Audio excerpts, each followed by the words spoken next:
Hello and welcome to another episode of Marvel Watchers. The Nerdosphere. I'm one of your hosts, Clayton, joined as always by my brother, the webhead Corbin. Hey, how's it going? We're also joined by returning host, spectacular, amazing, friendly neighborhood, Tim. Welcome, Tim. It's good to be back, brothers. I've missed you. It's been weeks since we've been recording, I feel like. What was our last episode? The Christmas episode was the last time we got together. So looking forward to this one. To be honest, it's been a while since I've recorded with either of you because when we had Spider-Man himself, Yuri Lowenthal, Clayton wasn't able to be there either. So he's through. But if my nicknames were any indication, tonight we're going to be discussing Spider-Man No Way Home and how it is... It's just so beautiful. It's so pretty. But we'll get into that in just a minute. This is the Nerdosphere. We discuss anything from the big screen to the small screen and anything in between. Spotify has launched its own version of ratings, which is basically exactly the same as every other ratings. You can give us ratings out of 5 stars on Spotify. Can you actually write a review, or is it just ratings? Just ratings. So a little bit different in that regard when compared to iTunes. So if you listen to us on Spotify, hop onto our page and give you boys a rating. We'd greatly appreciate it. Have they given indication as to how this is going to impact anything, or if it's just a fun thing? Because with iTunes, we know it really does affect the algorithm and how you or how we are suggested to people who may like our content. The ratings go into the algorithm as far as that goes. Do we have any idea of that with Spotify, or is it just a new feature they've added? They have not specified on how it will play an effect. I can only imagine it will to some degree. And I don't know. The most frustrating thing about having Spotify as a platform is the fact that they didn't have a way to review or rate anything. And then when you think about even ad campaigns, that's going towards people who don't have Spotify Premium, which if you're using Spotify more times than not, you probably already have Premium anyways. So this is an exciting prospect that will allow us to grow on Spotify as a platform, but I don't know. They haven't really specified what their stars will mean long term. Regardless of any effect to the algorithm, obviously, as people who frequent shopping and other things online, ratings do matter and influence people's decisions. So we do greatly appreciate your ratings so that if somebody new finds us, they see a lot of good chatter about our content. So yeah, we'd appreciate that. Do we want to just dive right into it? That's kind of all I got as far as housekeeping goes. Couple things. Where'd you get the sweatshirt? This is Abby got it at Target, and I was actually wearing it when we saw the movie, so you are observant, my friend. You were wearing a jacket, you twat. I took the jacket off as soon as we walked in the theater. When we were sitting down in a chair. I also had it unzipped the whole time. You got it at Target? Yes. Okay, because I would like to go get one. Really the only thing I have to report is I really hate wearing this stupid sling attached to my stomach, and it makes living life incredibly difficult. But I, at the very least, convinced Yuri Lowenthal that the next time he has to go to the bathroom to wipe with his left hand, so he understands the tragic life I have to live right now. Yes. In fact, I challenge you two and anyone listening. You already did, and I didn't do it. So wipe with your non-dominant hand. It is probably it's probably worse than anything I've ever experienced in life. That's when you just bite the bullet and get a bidet. Just get a bidet, let the water squeegee you out. They now sell bidets in the toilet paper section at Walmart. So I have a bidet, but when you're at work, you can't control that. You can get you one up from Walmart. Portable. Easy. Hook it up. I have a bidet. I don't have one at work, is what I said. I know. You get the one that's at Walmart in the toilet paper section. It's as good as you Portable. And I install it and on the work toilet. And then uninstall it when you leave. Or you can just do like, you guys probably remember the story from a long time ago, but like my Asian friend accidentally did, and just go get you a water pick. Yes. And just use that water pick to get up there and get nice and clean. That story horrifies me to this day.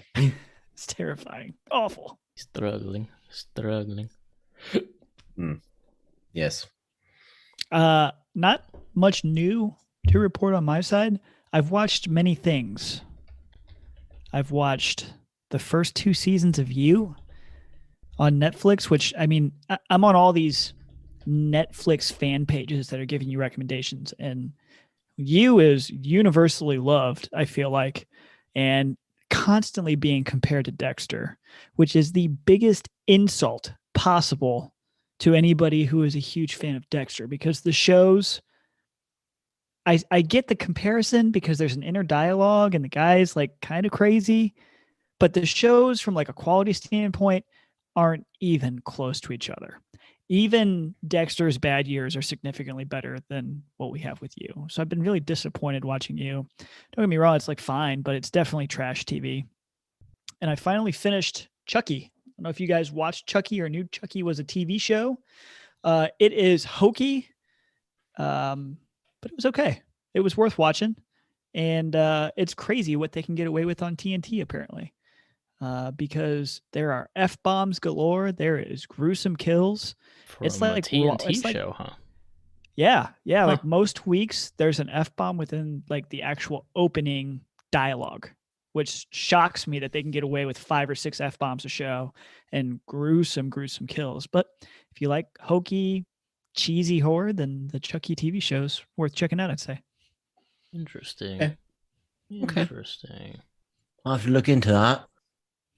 For me, I am still on that Wheel of Time grind, and let me tell you, it's a grind. Shit. Fuck. I haven't started it yet. Jesus. It's a grind. I also started The Witcher, and holy moly, was that a breath of fresh air after trying to give Wheel of Time the benefit of the doubt and, like, gaslighting myself. Like, you're the problem. This show has to be good. You're the problem. And then I watch Witcher, and I'm like, nope. I'm not the problem. How far are you into season 2 right now of Witcher? Episode 4, I think. I can't remember if I finished it or if I'm in the middle. So I've got to ask, and I'm sure we'll end up reviewing this at some point. Our biggest criticism when we did an episode on season 1 of The Witcher was their attempt at being artsy and having the show not necessarily run in chronological order, having parallel stories being run at the same time that are on different timelines really screwed up the flow of the show. Did they get past that? And do we have like a singular storyline at this point? Yeah. And actually we kind of get an almost fourth wall break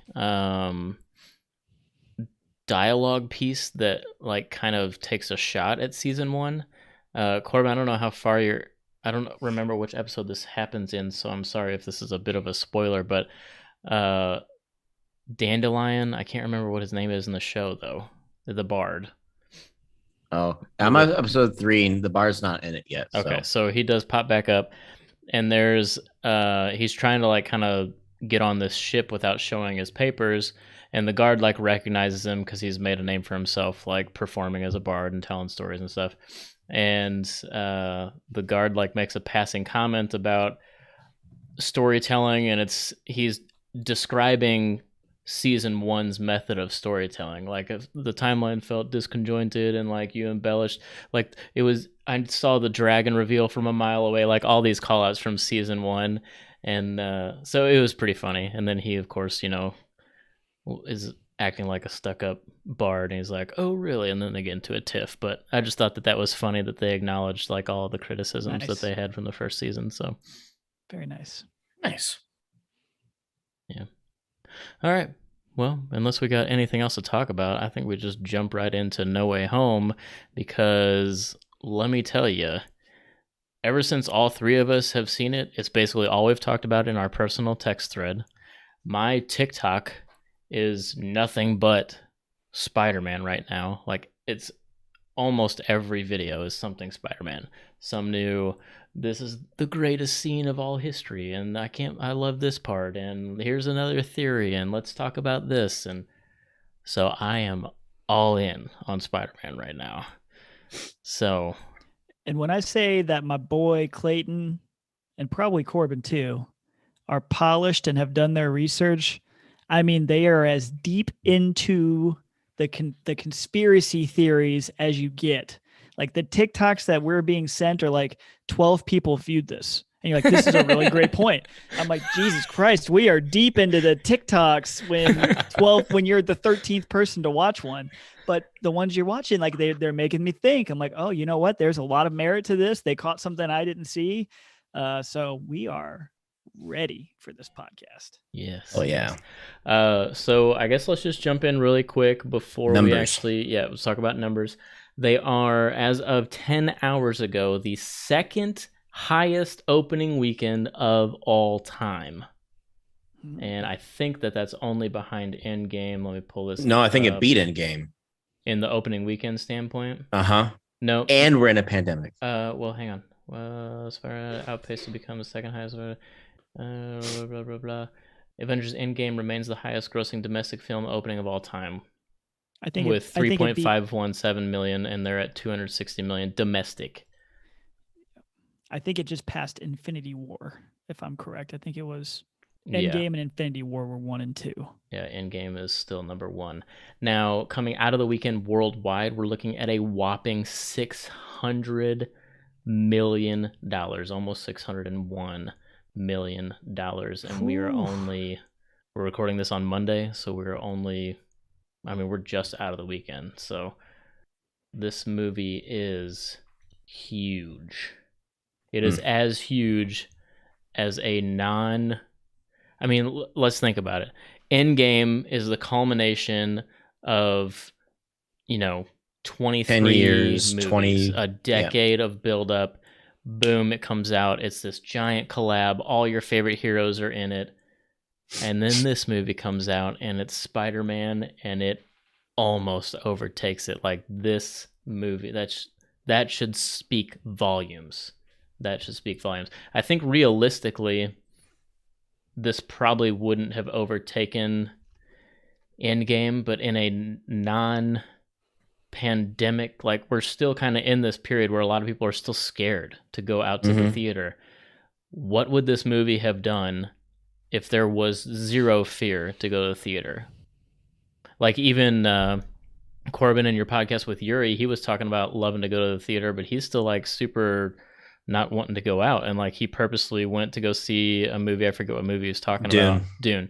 Yeah. And like a daytime showing, hoping that nobody would be there, and like he talked about how there wasn't a lot of people there because of the time he showed. Like, there's still a lot of people out there that are like that. They're being super cautious still. So what would this movie have done? Would it have beat Endgame coming out of the opening weekend if there was none of that fear still in the market? I think it's possible. And it's interesting. They're less than 100 million away.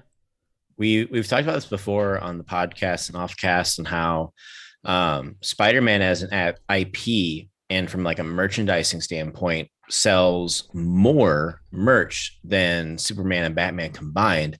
And I feel like when you tell people that stat, they almost like look at you like a little bit of a disbelief, but this movie is just proof to that point for those who would scoff at that concept. There is something about Spider-Man that just like fucking transcends everything. Yeah. And I just had a weird little reaction. I'm sorry not to jump in, and maybe I'm skipping ahead, but I just typed in Rotten Tomatoes so we could talk about that. 99% audience score, 94% on the critic score. That audience score that's got to be the highest audience score of all time at this point. Is there a higher one? I don't know. Is there? I can't imagine there's a perfect score. You guys is Toy Story 3 still supreme? I think that was the highest rated tomato film, if I remember correctly. You talk. Yeah, I'll say this film the industry desperately needed this film to do this. We've been talking about this for months on this podcast, that the face of cinema is changing, and we needed a film to come out and make a ridiculous amount of money. Otherwise, I still don't think we're out of the woods here. Don't get me wrong, but we were in a spot where if this film didn't do this, we might not get big budget summer blockbusters that we're accustomed to. The landscape's changed. So the fact that this movie came out and is clearly going to pass $1 billion at this point, maybe going to contend for $2 billion when it's all said and done. It's massive for the industry. I don't think that can be undersold how important it was for a movie to come out and really rake it in. Not only is it incredibly important for the industry, but it also is increasingly frustrating to see the hate that Marvel movies get from artists. Like I think it was Ridley Scott who just came out and like this week has bashed Marvel and Spider-Man and said that Dune is what actual cinematic epicness is. And I'm like, dude, like fucking let people enjoy what they enjoy and understand that like superhero movies now compared to like the early 2000s and like 90s like are telling emotional stories. But at the end of the day, this movie succeeding in theaters helps all of you fucking turds. Like your movie, Ridley Scott, brought in zero money. None. Yeah, it's Ridley Scott. He needs to just go away right now. Like he's coming off like your typical boomer who's not in touch with what today's age is actually here for. And besides for that, like the ability for Spider-Man No Way Home to take what could have been a very complicated and disjointed story and make it work so seamlessly and perfectly is proof that there is a ton of art and masterclass of storytelling, because this is not an easy story to tell in 2.5 hours and have people ride the gambit of emotions that we got with No Way Home. We had people in my audience, and I went at 10 a.m. because that was the only time we could go. I went at 10 a.m. on a Sunday, and we had people crying. We had people cheering and clapping. It was the full gambit of emotions. And if that's not masterful storytelling, then I don't know what is. So I'll tell you what, there's not a movie that Ridley Scott's made that gets that type of reaction ever. So yeah, he can just piss off with that take. That's a great point, Tim. People could have, let's say, what was his new movie? Kingdom, or what was it? The Last Duel. The Last Duel. His new one. So let's say people go to the theater, they actually do go, and it's a success. People aren't coming out of that movie crying, aren't coming out of that movie with the emotions. Like, you're right. When you go to a Marvel film in particular, the theater is involved. Your audience is involved, and it actually takes the experience to another level because of how involved the audience is. And this movie was no exception. Yeah. If the goal of masterful storytelling is to have your audience feel real emotion, then nobody does it better in the history of movie than Marvel. Just period. Because literally, tears of joy, tears of sorrow, cheering, like it's incredible. It's next level. So people who have those takes literally just piss off because you don't even understand your own craft if you can't acknowledge that they're doing something right. Yeah. And how went your Rotten Tomatoes search, Clayton? It didn't. Rotten Tomatoes sucks at sorting stuff. It like didn't. there's really no way to sort. Like, I want to view every movie that's rated on this and then sort it by audience, and there's like not a way to do that. And then they have these convoluted 100 action movies, 100, like, I don't want to know that. I want to know real-time data. I want to pull up a list of all movies of all time that have ever been rated on your situation and sort it by audience score. And as far as I can tell, there's not a way to do that. So lame. Well, this isn't a perfect parallel, but there is a list best movies of all time based on their tomato meter score. So that would not include fans, I believe. Mm. And it's not in the top 10. No, because it's only 94%, which actually does put it pretty high on, if we just narrow it down to Marvel, if we're talking about Rotten Tomatoes and the tomato meter score for Marvel, Black Panther still is the highest at 96.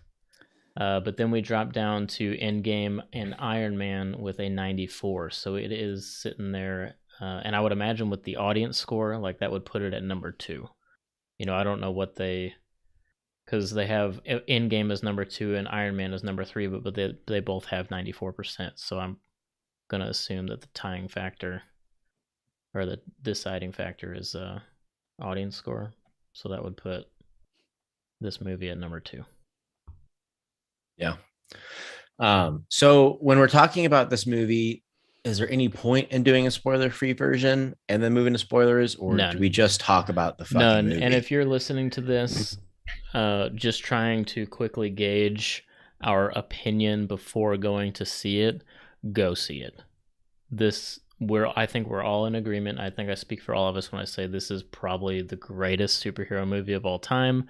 It's one of my favorite movies of all time, easily. And I said that to Abby as soon as I called her when I got out of the theater, and she's like, "You say that every time, though, just as a joking jest." And I was like, 1, not every time, and 2, it's true this time, okay? But in all seriousness, just go see this movie. We cannot properly talk about it without spoiling it. And I mean, it's going to be spoiled basically immediately. We can't talk about it without spoiling it. So, yeah. Yeah, let's dive in. But before we do, you mentioned Toy Story 3 as being the highest audience score. Mm-hmm. Toy Story 4 beat it, which I think you and I debated about a long time ago. And you said Toy Story 4 was trash, not needed. It is. The audience disagrees. Okay, I'm not going to train wreck us. I just needed to throw a little jab. It's been a while since I've thrown a jab at Corbin. You know what? I'll throw you a fucking bone. I forgot to ask Yuri when he was on the podcast on which movie he thought was scarier, The Shining or Signs. So I did email him, and he did oblige with an answer. And this is something that you can bring up, Tim, next time he's on the podcast. But he thought The Shining was scarier. So far, our celebrity guests, I think all but one have said The Shining. So yeah, but celebrities. Yeah. Like what? They're celebrities. They're a little bit disconnected, right? From life. So. All right, well, let's just jump right in. Tim, you've seen it most recently, so why don't you start us off? I don't even know where to begin. If we want to just start talking about how we feel and just let the conversation flow, or if we want to just assume everybody's seen it and jump into theories. I don't know.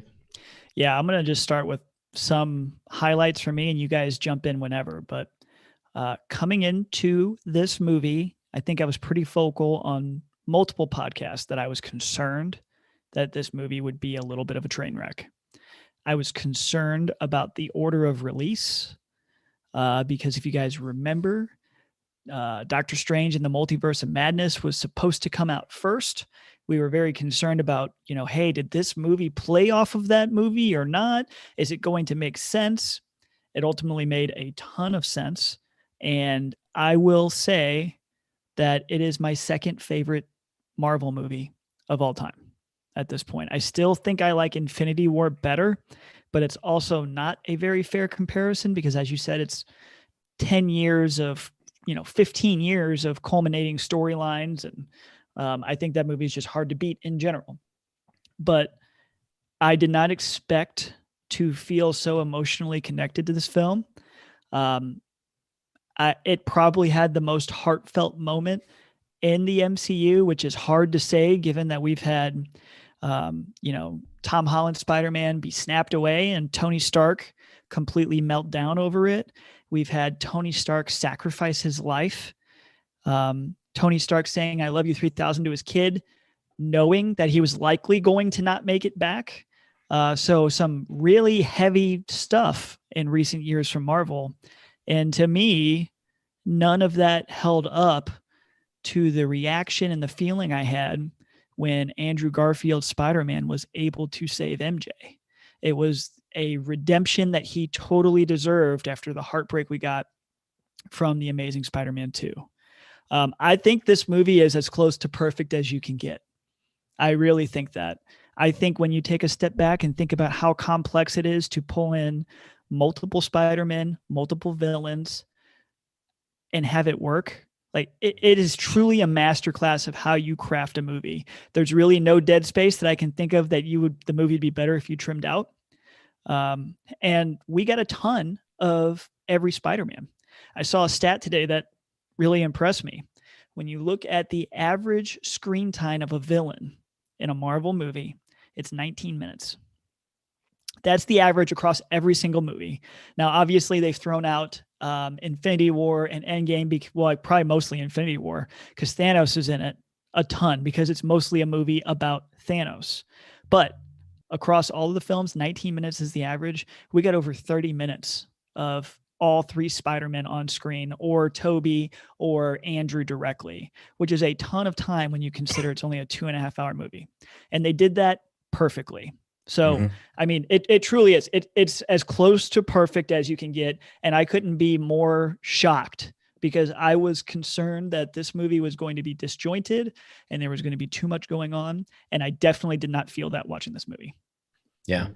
I told Morgan before seeing this movie that one of my biggest gripes with MCU Spidey is just the lack of emotional trauma Peter goes through. Because if you read the comics, like that's just kind of the personal hell that he lives in all the time. It's just emotional shit that is happening to him. But dude, this movie, most of my problems with MCU Spidey has been solved here. And it's, for me, it is also nearly a perfect film. I've been having to adjust this entire time to this Spidey in the confines, like the organically living MCU. So like him having Tony Stark as a mentor and shit like that. I've just had to like shrug it off and be like, yeah, like this is cool. Like, I guess he's a surrogate Uncle Ben, whatever. And just like, I've enjoyed Tom Holland's performance enough and his interactions with everyone else. Like clearly it's not like a Spidey story that I'm used to, but I've enjoyed it for the most part. But we finally have a Peter who has experienced loss that we've seen with him on screen. He's had to make a choice to leave love on the table for the greater good, which is such a Peter move. And we have not seen the MCU Peter have to make a decision like that before. And he's fucking isolated now. So like now we have Spider-Man exactly where he needs to be. Being in college is a perfect era as well. To basically, we have him set up to be the Spider-Man that I know from the comics. So I've been able to enjoy this really fun, unique run in the MCU, and having this pivot in his story has allowed me to like almost relax a little bit and maybe even enjoy the MCU run a little bit more, because I now know we're going to get the Peter we know. Yeah. Yeah, I don't know if I can say anything more that wouldn't just sound like me repeating, but man, this movie was just so good. When we finally see Andrew jump through that portal and the theater just erupted, and then that initial interaction with him and Ned and MJ, and then to see Toby come through right after that, man, there's no real good way to even describe it. It's just so cool. Something you would never think could ever happen on a theater screen has happened. And I feel like Marvel is so good at doing that. Like there was a time where we would never have thought we would see Avengers on screen, or see a story like Infinity War be brought to life. And now we've got a movie that is basically perfect. It's emotional. We get multiple Spider-Men. Like we get Spider-Verse on screen, which is a common situation that happens in Spider-Man. One of the cool things about Spider-Man is not only Peter Parker, but all the different variations of Peter Parker, all of his different suits, all the different possibilities that we get to see, all the different versions of Spider-Man that we get to see, all the different Spider people, and we get a little bit of that on the screen using all the Spider-Man that we grew up with. And man, it's a dream. It's amazing. Yeah. I was honestly surprised at how nostalgic I felt when I saw Toby. Like, obviously, going in this movie, we basically knew they're going to be in this film, which, quick side tangent, we've been robbed of a really unique experience. I told Clayton after that movie, can you imagine if we had if we didn't have so many leaks? Like, sure, there might have been a rumor they were going to be in it, like a fun fan theory, but we basically knew they were in it for sure. But can you imagine that scene with the alleyway and Andrew walking up, and like in the back of your head, it was like just this kernel of like, maybe they're in it. And then like, holy fucking shit, it's Andrew. And then it's Toby. So I do think we've been robbed of a really unique experience in that regard.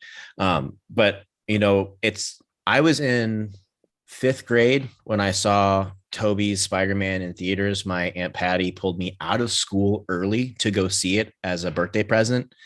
So that film obviously has a special place in my heart, but growing up, I always latched on to Andrew's Spider-Man more so.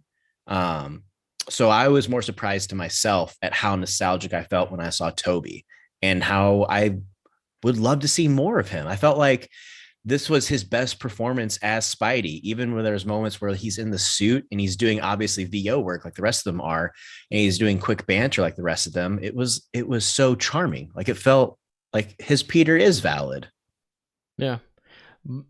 I will agree, but counter with this movie solidified for me, and I said this as we walked out of the theater. We chose not to talk about a whole lot, but I felt like I needed to say this walking out of the theater. This movie solidified Andrew for me as the best Peter Parker, as the best Spider-Man.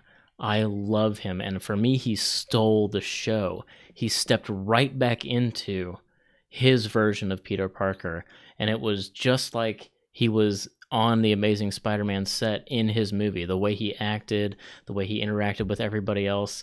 I even really like the way he wanted to help Tom, like, not become him. Like, we get a little bit more, and this is really the only indication, besides the fact that Toby is older, that these Spider-Man did continue in their universes. They are continuing to be Spider-Man.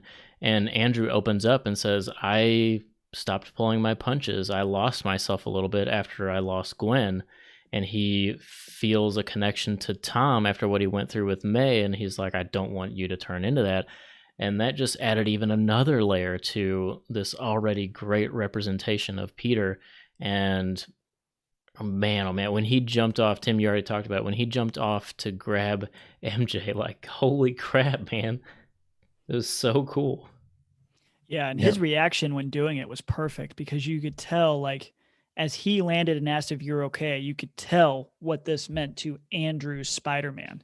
Like, just the way that he delivered the line and was looking at her, it was like, holy shit, I did it. Like, I finally saved the girl.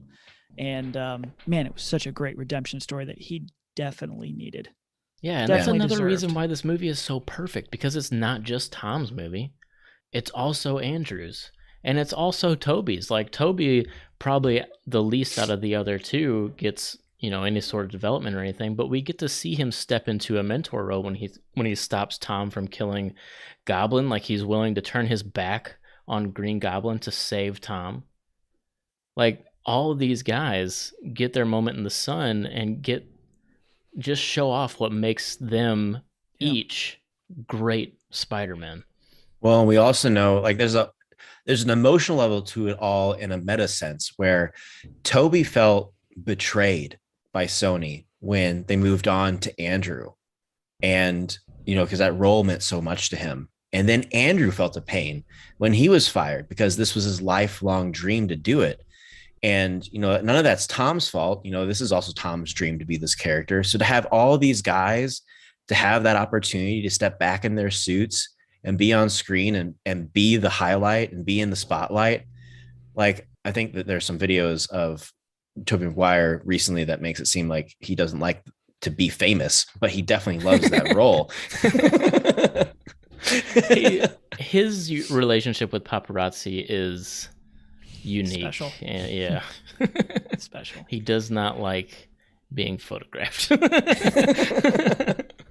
Or videotaped. Nope, not at all. So for you guys, Andrew really stole the show. And I wouldn't disagree with you, but just to give you a different take, I think William Dafoe's Green Goblin stole the show for me. I mean, he came out and he's straight terrifying and menacing. Like he has not lost a step in being able to transition from the victim to the oppressor, just like this. And there's a scene, it's one of my favorite scenes in the movie that stands out, and it's when Tom Holland's Spider-Man is fighting Green Goblin for the first time in the hallway. Tom Holland jumps up. He's got his legs around his neck, and he's hitting him as hard as he can in the face. And Dafoe's looking up after every hit, and he's got that classic Green Goblin smile. And it's terrifying, and it fit the scene perfectly, and it reestablished how great of an actor and how great of a villain William Dafoe is. In fact, I would go out and say William Dafoe's Green Goblin is probably the best Spider-Man villain we've had on screen so far. The best acted, at least. He is as intense as it comes. And man, it was a treat to have him back on the screen for me.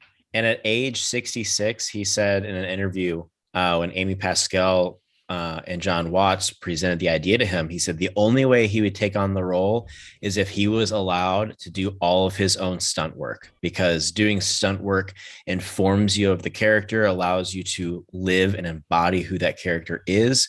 And he said that he would not be able to come back for this role if it was for a glorified cameo, in the sense that like he would be there to say a line and then all the work was done by someone else. So like the fact that like most of what we saw was like old man Willem Dafoe, like that's fucking badass. I mean, the fight sequences between Green Goblin and Tom Holland Spider-Man were as good as it gets to me. And what I really, really loved about them is it pulled from the Spider-Man PlayStation game that I love so much, that Yuri was just on to talk about. You know, like there's him catapulting himself with a kick through the floor. Like you get that in the beginning of Spider-Man when he's fighting Kingpin for the first time. There's all these classic moves that we really haven't seen Tom Holland Spider-Man do. And off cast, we've been talking about the Amazing Spider-Man gets Spider-Man right because it goes and it tries to pull things from the comics. I think Corbin mentioned today his web swing is so good because they were very intentional and saying as he's doing his swinging, he's going to do a pose from the comic book, and we don't really have that anywhere else. And I feel like this was Tom Holland's time to say, hey, I'm going to try to really represent how Spider-Man fights. And it was different than what we've seen him do. And I don't know, I just really, really appreciated that they pulled from the video game and some of the comics a little bit more for Tom and how he fought. Yeah. I think for me, though, the only minor qualms I have with this movie, because again, I think this is a near perfect film, is it's frustrating is a little bit too strict of a term. It's an exhausting feeling. I'll say this. It's exhausting to know we were so close to a type of Sinister Six movie. The fact that they didn't take that opportunity and we now have to rebuild up to a Sinister Six with a different roster, more likely, seems daunting. It seems tiring. I feel like this was the easiest way to do it. And the fact they didn't really capitalize on that too much, I was like, oh man, this is gonna, if we ever get a Sinister Six, this is gonna be a journey. I can see where you're coming from, but I don't see how we could have pushed any more towards Sinister Six in this movie and it not ruining something as far as pacing goes. And then I also don't really think, I mean, I know Sinister Six, goes hand in hand with Spider-Man. I don't necessarily think we need to see a Sinister Six on screen. Maybe it's more realistic now that we've seen the success of how much this movie juggled and it came out to be so good. I could see it happening, but at least up until now, I've been more scared of them doing a Sinister Six than wanting them to do a Sinister Six. That's fair. And I think the only other qualm, and Clayton, you can piggyback off this a little bit because of some rumors that we've seen. But when watching the movie, it kind of felt pretty transparent that the Toby getting stabbed scene was supposed to be a death scene, and it felt like it was changed. And I was like, this feels kind of off. But there've been some rumors now to like say why that is. Yeah. So the rumor is that Fahey, after seeing Toby on screen and back in the suit, really liked what he saw and wants the opportunity to use him again. So if you watch that scene, it does kind of feel a little strange because he's stabbed in the abdomen from behind. It's, a big, oh my gosh, kind of moment with, music, sound effects, and even character reactions. But then he's okay, I've been stabbed before. It's fine. It really did feel like he was supposed to die and then they changed it last second kind of thing. And if rumors are to be believed, it's because Fahey wants Toby's Spider-Man on the table to be used for something else. And then that can lead us into the fact that it's heavily rumored and speculated now that Andrew's Spider-Man is indeed the Spider-Man from Sony's offshoot Spider-Man verse, and we're going to be getting more of him going forward. I told you that the moment he said, I stopped pulling my punches, I was like, that's probably the Spider-Man in Morbius, because they have the murderer spray painted over that Spider-Man stock image. And that image of Spider-Man in the alleyway is ripped from the PS4 game. So we know that it's just a placeholder. They probably didn't want to ruin anything. Granted, choosing a Toby Spider-Man probably ruffled more people's minds, being like, what the fuck's going on, than like anything else. But right. I do think that there's probably something to be said that Andrew will probably be masking up in that regard. We also know that when the Russo brothers left after Endgame, they did say they were open to coming back if it was for Secret Wars, because that's a storyline they've always wanted to do. And we now know they've been talking with Marvel again, and Secret Wars rumors are becoming up more and more prevalent. And I think that this movie, compounded with Doctor Strange, is doing two things in the efforts for Secret Wars. Not only has this with Loki gotten people's minds on the idea of what variants are, we've now had Spider-Man, which brings in different franchises and allows us to accept all these things are living. We're also going to be seeing Doctor Strange in the Multiverse of Madness, and probably seeing some pretty wacky cameos in that movie. And some of the rumors that people are having, or speculations of the Secret Wars movie for MCU, is we might see as many people as they can from old franchises. Like, we're getting an MCU Fantastic Four, but in Secret Wars, we might get, Eowyn Gruffud and Chris Evans back as Miss Fantastic and Human Torch in that regard. So, I mean, there's a lot of possibilities. And I think that all of these movies are just laying the groundwork to allow audiences to accept these like kind of stranger concepts. For sure. Yeah. Yeah. And one of those concepts that we may see in Multiverse of Madness, there was a piece of concept art that supposedly leaked and people thought it was fake, and it shows Strange handcuffed by who's the dude that ends up leaving, and he's actually a bad guy in the comics at the end of the first one. Do you remember his name, Corbin?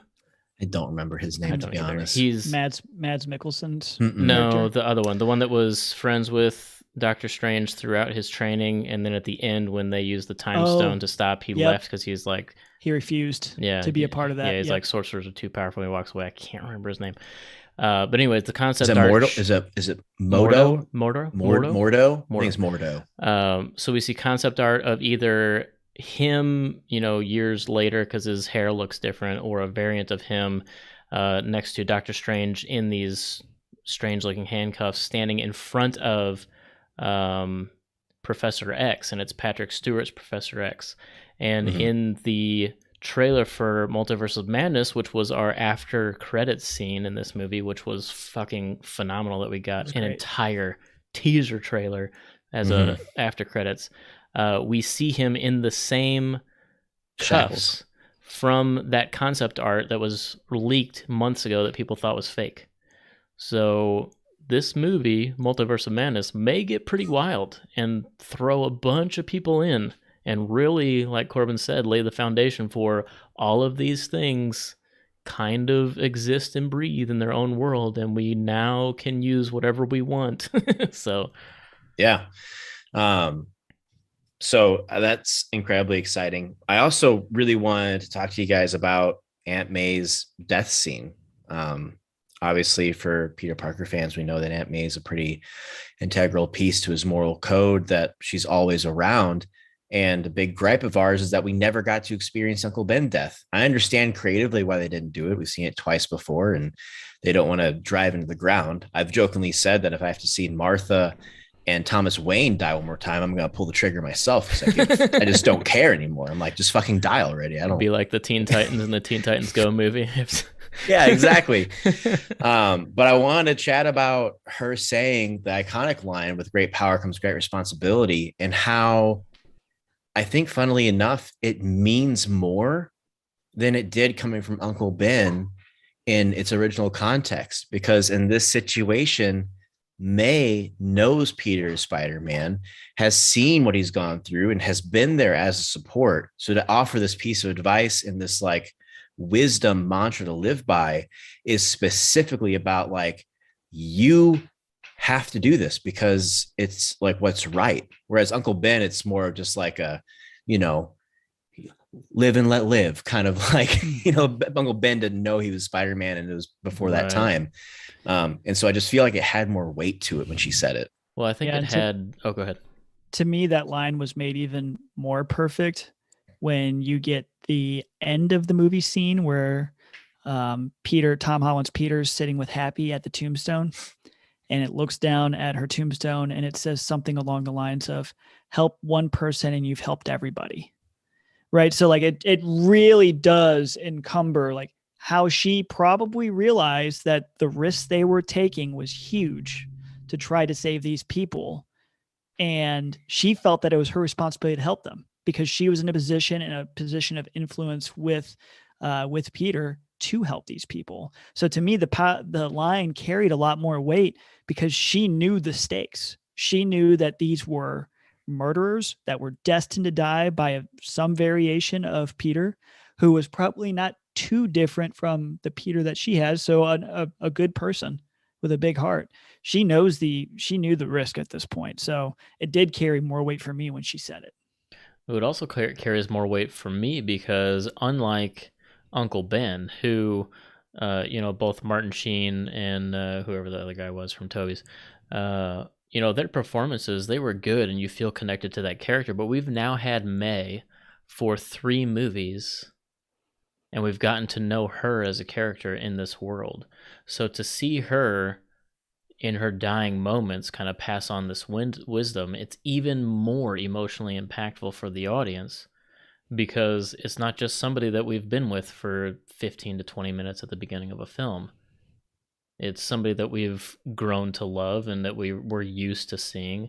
And nobody's expecting Aunt May to die. Like we all go into the Tom Holland series thinking, okay, he's already experienced Uncle Ben's tragic death, and we've just glossed over it for the sake of not repeating for a third time this experience. But what we actually get is Uncle Ben, but with May, and it's even more impactful because we've had all that time with her. Yeah. And I have to say, I don't know, it really made me emotional because I've liked Marissa Tomei's performance as Aunt May.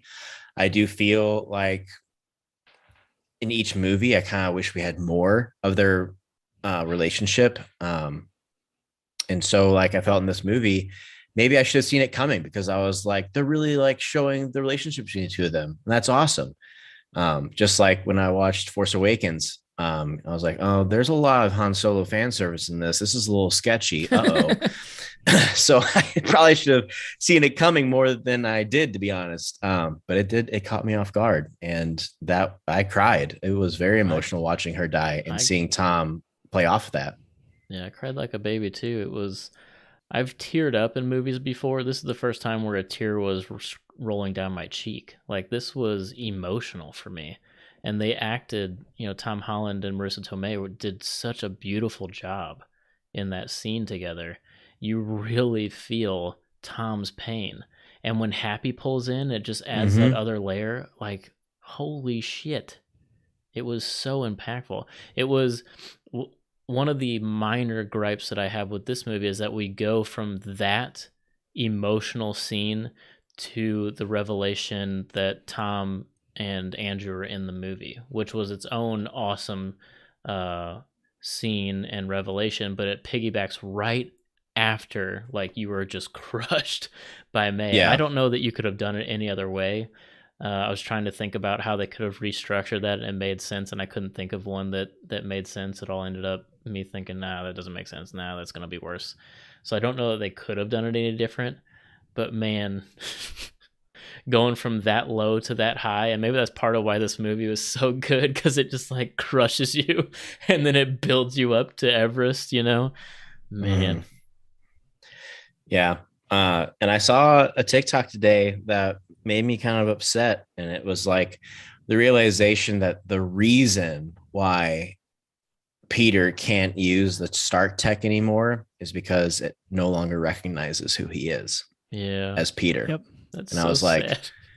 It's like, oh, it's so sad. Yeah, I wanted to talk about that because the ripple effect that we get with everybody forgetting Peter it's massive, right? And I think it perfects the story even more. So when Aunt May died in Peter's arms, the first thing that I thought of was the emotion feels like when Peter died in Tony's arms, right? Like Tony didn't know what to do. He just pulls him in for a hug and just holds him as he dies. And that's what we get with Peter and Aunt May. Then you fast forward to the end, and it almost brought me to tears and thinking, Peter is now living what Tony's challenged him to do this entire time. Because you remember through the movie, I think it was the first Spider-Man movie. He has the suit taken away from him. And Tony says, if you're nothing without the suit, then you're nothing. Where like calls him out saying, this suit is nothing. You've made the suit too much. And now he has to completely restart without any Stark technology at all. So now he is living what Tony challenged him to live and say, prove that you don't need the suit to be a good superhero. And that's where we're at with them. And I thought that really kind of perfected that circle with him and Tony's relationship, that now that there's no chance for him to use Tony's technology, and he has to prove that he is something without Tony's suit. Yeah. Another thing, to piggyback off that, MJ, she's still wearing the necklace that Tom gave her at the end of the movie. It's heartbreaking. So it's just like, it just further solidifies that all these things still happen in this world. Just nobody remembers that Peter was there. And I think those details are important, because I do think that there have been some people who've been confused by the spell. The spell didn't rewrite time. It just made everyone forget. So like Spider-Man was still in Infinity War. He was still in Civil War. He was still in Endgame. Like, they just don't know it was Peter. Yeah, exactly. They know Spider-Man was there. They just don't know it was Peter. And then it's the same in his personal life. Happy still had all these experiences. He's just going to have a gap of where Peter should have been. Exactly. So, which does beg the question that, did the spell erase video and pics from like Ned's phone? I saw a TikTok of text like messages. MJ and Ned pull out their phone and they have all this content of like this stranger, like just wondering how extensive that the spell is with that aspect. But it also explains, why he can still kind of live a normal life, because I mean, Tim kind of brought this up in our text chat and this is what I said, that he still exists. He still has a social security number. He was still born. He still went to school. Just nobody knows. Nobody remembers. So that's why he's got to get a GED, because nobody at the school remembers. It's probably easier, if not better, for him not to try to go back there, even though they would look in your records. You have a record of me, kind of thing. It's just easier to walk away. So, yeah. And knowing his intelligence, the GED will be obviously pretty easy because he was going to get into MIT. So right, yeah. So yeah, definitely probably was just the path of least resistance. Geometric calculations in his head to beat Doctor Strange in a mirror world. So I think he's gonna be all right. That's so cool. Before we get out, because we gushed over the film, do we want to talk about? I mean, we kind of touched on theories as far as the Sonyverse and Andrew being a part of it. We haven't touched on maybe Spider-Man being connected to Hawkeye. I don't know if we want to touch on that at all, or any other theories about where we're going to go from here. We can't touch on those things. The one thing I do want to say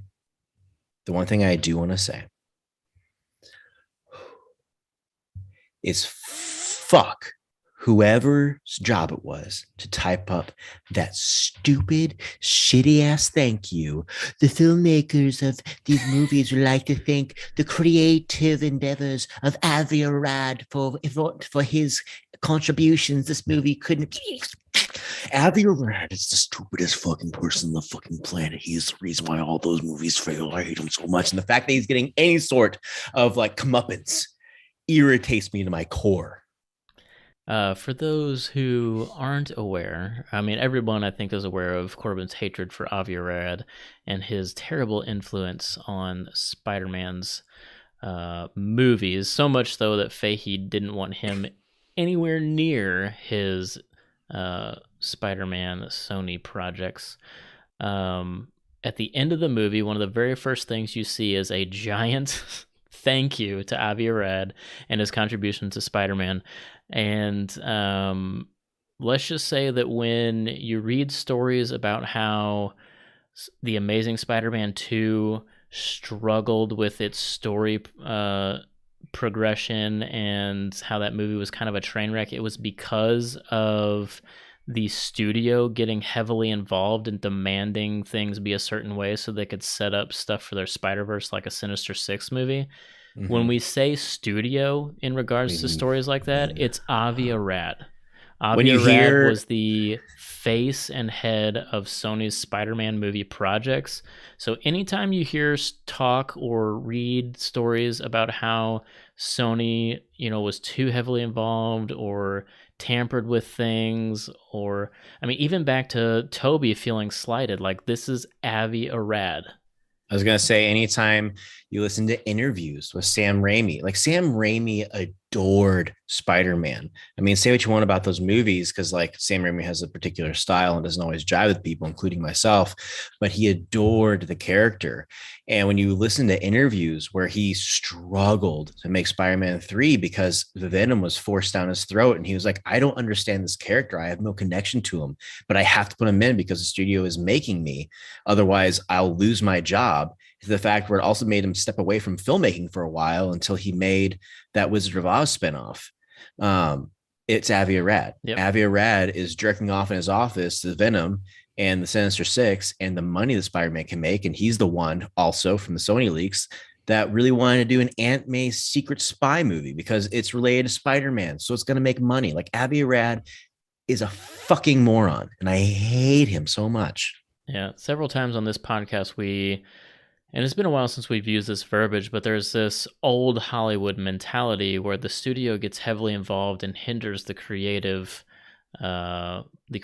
behind a movie, whether it be the writers or the directors or the writer-director, depending on the project. And Avi Arad is like the embodiment of that. Like, he doesn't understand what the audience wants. He doesn't understand what actually makes a quality movie. He's only interested in making a profit, and he doesn't mind dragging a property through the dirt to get it. Exactly. So while Corbin's over-the-top reaction is amusing, it is also well-founded because Avi Arad can go fuck himself. Or Venom. Real quick, since we're hitting on an hour and we probably need to think about wrapping up, So we did touch a little bit on Andrew. I don't know if there's anything more to talk about that. We hope, at least I hope, that those speculations and rumors are true, and we see more of Andrew's Spider-Man. I think we're at a perfect spot because we're talking about Venom right there. I think real quick we should talk about the post-credit scene and what that meant to you, or to somebody who maybe doesn't understand who the next Venom could be. Well, so I will say I've watched the scene in Venom where it requires you to have watched Venom and Carnage, which I wouldn't wish that upon my worst enemy. But there is a scene where Eddie is talking with Venom, and Venom mentions that the symbiotes have a hive mind that stretch across eons and universes, which explains, first of all, how he was pulled in the first place. Because if the hive mind stretches across universes, that means that Venom inherently knows Peter Parker is Spider-Man from Topher Grace's Venom from Spider-Man 3. So while I do think that was a plot hole to begin with, it's just because I hadn't watched that movie. But they definitely cover their tails on that one. I think the biggest stretch was the Electro one, where it's like... Well, there's been some pretty good fan theories about that, though, because Electro technically doesn't die. He just loses his ability physical to stay in a physical form. He just gets like absorbed into the power grid. So one theory is that his consciousness is still kind of around in that power grid when he's fighting Harry Osborn's Green Goblin, when he finds out that it's Peter. And so they're having a conversation about him being Peter Parker, and that's like how he knows, and then that's when he gets sucked over. Or that this Electro has just been stuck in the power vacuum, unable to come back into his physical form until he got switched over, and he just eventually at some point found out somehow. Yeah. So, which is fair. Yeah.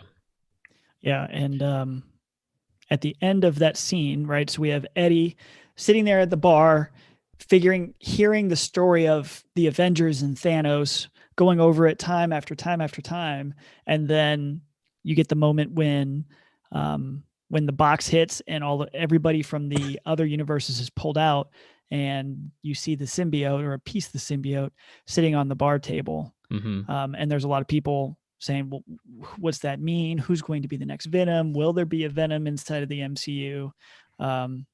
And I feel like they're really working towards potentially setting up Flash Thompson as being Agent Venom, just like the comic books, because he's got a history with the symbiote in the comic books.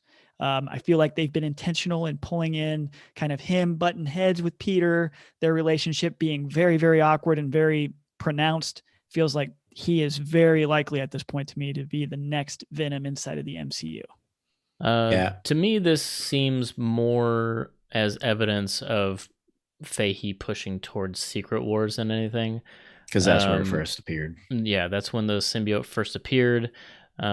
We see immediately in the after credits of Venom versus Carnage that Venom is extremely interested in finding Spider-Man. Mm-hmm. And then we get this little piece left behind, and it starts kind of crawling away. So I'm going to assume that this is going to lead to Secret Wars, and that symbiote finally reaches Spider-Man, and we see a proper version of Venom. Because if you're a fan of the comics, you know that the symbiote bonding with Spider-Man is kind of what created his unique Venom look. Because other symbiotes don't like swing with webs, don't have a sign on their chest, all this kind of stuff that's related to Spider-Man. They're just a symbiote. So I think we're going to see a more comic accurate Venom, but I don't think we're going to go straight to Flash Thompson. I think this is going to be more of we're going to see the black suit in Secret Wars, and then maybe way down the line we'll see Flash Thompson as Agent Venom. I just don't know how long they're going to keep, Tom Holland and his universe going. Like, they're going to get him for another trilogy probably. But then after that, like, Tom, there was an interview that came out today where Tom's like, I'm ready to take a break from acting and start a family.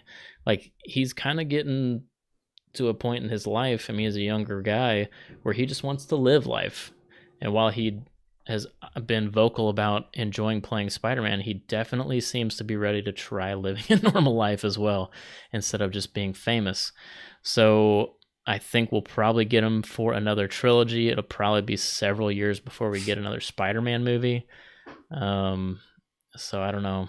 And I told you off cast, this movie was a part of this Sony Marvel extension where Sony agreed to do one more movie and they contracted Sam to Marvel for one more collab movie or some sort of collaboration. Now, obviously, Amy Pascal has come out to say, same with Feige, that they don't want fans to go through the same kind of emotional trauma. They are actively developing what the next trilogy is going to look like.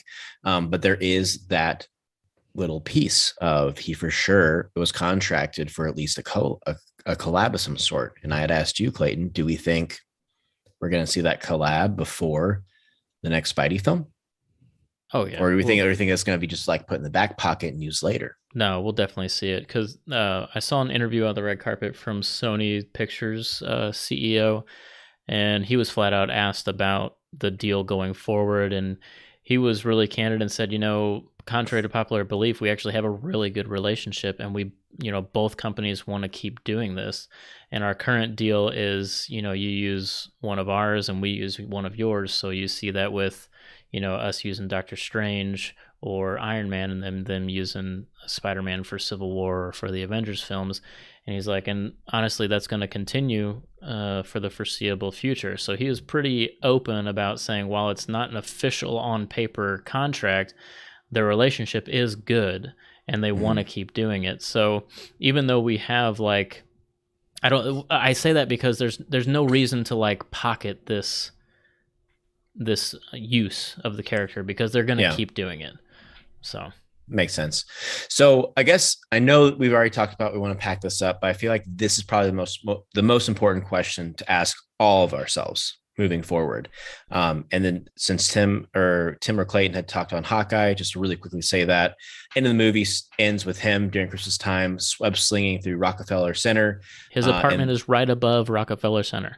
And that's where the Hawkeye finale takes place at Christmas time. So it's the same point in the year because Yelena establishes that the Statue of Liberty is under construction. So all that is in place. Do we think that we're going to see a Spider-Man cameo?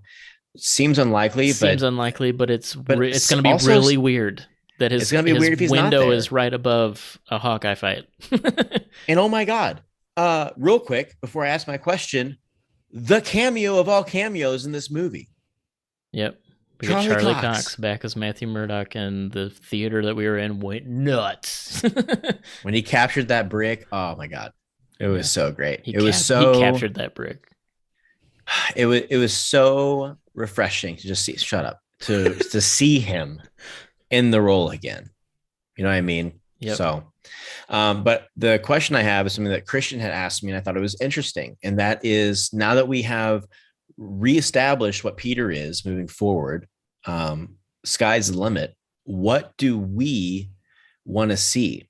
I had responded with, well, I would almost like to see maybe a template taken out of the Spectacular Spider-Man cartoon, where maybe he's in college and he has Eddie Brock as a lab partner while maybe interning for, if not Dr. Connors, some sort of supplement character, if we want to try to get more fresh with Spider-Man's Rogues Gallery and kind of play up that route, maybe introduce a Gwen Stacy type character, just like in Spectacular Spider-Man. But I don't know. I'm interested in seeing what you guys have to say on that regard. I want to see things we haven't seen before. So I'm kind of over reusing Connors, reusing Eddie Brock. I want to see, I could go for a new Gwen Stacy because we've only seen her the one time. I want to see Felicia, Black Cat. I would really like to see that. That would be amazing. And then he's got so many bad guys. We could bring back Scorpion, because Scorpion's in this world. He's just not the Scorpion yet.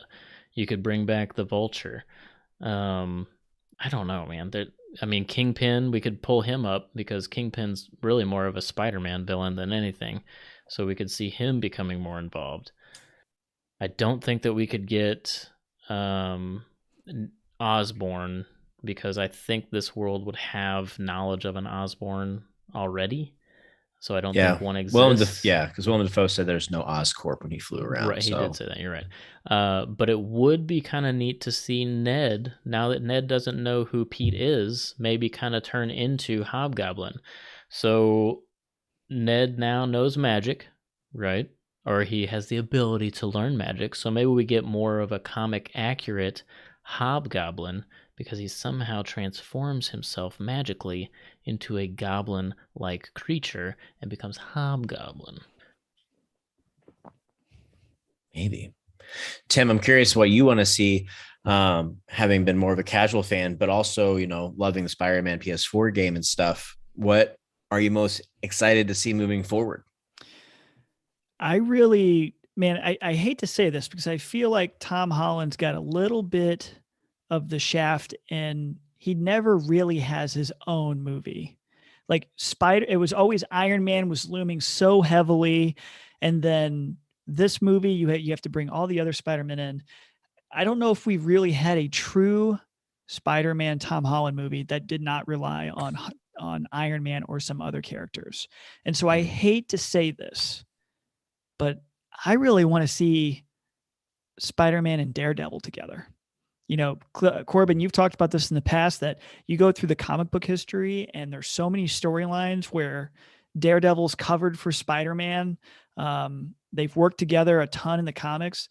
I don't know what to expect out of Daredevil moving forward, but I do think it would be very cool to see some sort of Daredevil Spider-Man crossover as we go into the future. That would be phenomenal. That would I be was so cool. also thinking today that now that Daredevil is in the MCU, and now that, we're going to get Moon Knight, and now that Spider-Man's secret identity is back intact, we're almost moving backwards. Yes. So, like in Marvel Comics, secret identity was everything until Civil War happened, and then you chose a side, whether you thought vigilantism should be, or your superhero-ness should be a freedom, your secret identity is a right, or whether you should be registered, and like everybody's secret identities kind of came to light, or at least a good chunk of them. Most notably, Peter Parker decided to side with Iron Man, which was the biggest mistake of his life, as a hit immediately went out on Aunt May, and it turned into this whole thing. But we're almost going backwards in the MCU because we start out where everybody knows everybody, but now we're getting to a point where now we've got Daredevil, now we've got Spider-Man. We're introducing characters that will probably have a secret identity intact, like Moon Knight. I just really think that could play so much going forward, and I would love to see Daredevil and Spider-Man be involved with each other, because you had mentioned, Tim, there's one iconic story in the comics where Spider-Man dresses up like Daredevil and shows up in court to help Matt Murdock clear his name when people think he's Daredevil. And how cool would that be to like bring in this aspect of secret identities back into the MCU and have something like that? So I don't know. I love that idea of doing Daredevil. Indeed. All right. Well, I think that does it for this little bit longer than usual episode. This movie is extremely good and obviously extremely important to us and to everyone else. There's basically nobody talking bad about this movie, and the couple small people who are getting bombarded with what the fuck's wrong with you. So go out and see it if you haven't, and if you listen to this and you haven't seen it, like, what are you doing? Why did I even say that? Why are you here? Yeah, why are you here? What do you get out of here? Go on, shoo. You little silly Billy. But that does it for this week. We will catch you in the next one. Remember, we are the Nerdosphere. If you like what we do, scroll down and give us a rating. Whether you're on Apple or on Spotify, you can give us a rating. We really appreciate it. If you really like what we do, go over to patreon.com/the Nerdosphere, where you can learn to support us and gain exclusive perks. We'll see you in the next one. Bye-bye.